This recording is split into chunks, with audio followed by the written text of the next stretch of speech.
Hi everyone, welcome back to Ashwachi vlogs. నేను మీ కుసుమవల్లిని. ఈరోజు వెయిట్ గెయిన్ కండి.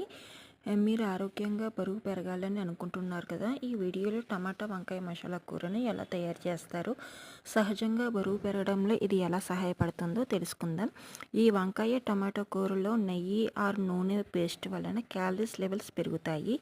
ఇది అధిక ఫ్యాట్, మోడరేట్ కార్బ్స్, ప్రోటీన్ కొద్దిగా అందిస్తుంది. అదనంగా వంకాయలో ఉండే dietary fibre, protein, minerals, anti oxidant compounds ఇవన్నీ మీ శరీరానికి పోషకంగా ఉంటాయి. టమాటాల్లో ఉండే విటమిన్ సి, లైకోపిన్ కూడా ఆరోగ్యానికి మంచిది. ఇది ఒక తేలికగా సిద్ధం అయ్యే రుచికరంగా ఉండే పోషక విలువలతో కూడిన కూర. బరువు పెరిగేందుకు రోజుకు 1 లేదా 2 సార్లు దీనిని తినండి. దీనికి తోడు అన్నం లేదా రోటీతో తినండి. మరిన్ని ఆరోగ్యకరమైన రెసిపీల కోసం మా ఛానల్ను సబ్స్క్రైబ్ చేయండి.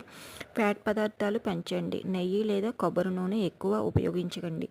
చిన్న వంకాయలు లేదా బేబీ బ్రింజల్ ఉపయోగించితే ఈ కర్రీ చాలా టేస్టీగా వస్తుంది.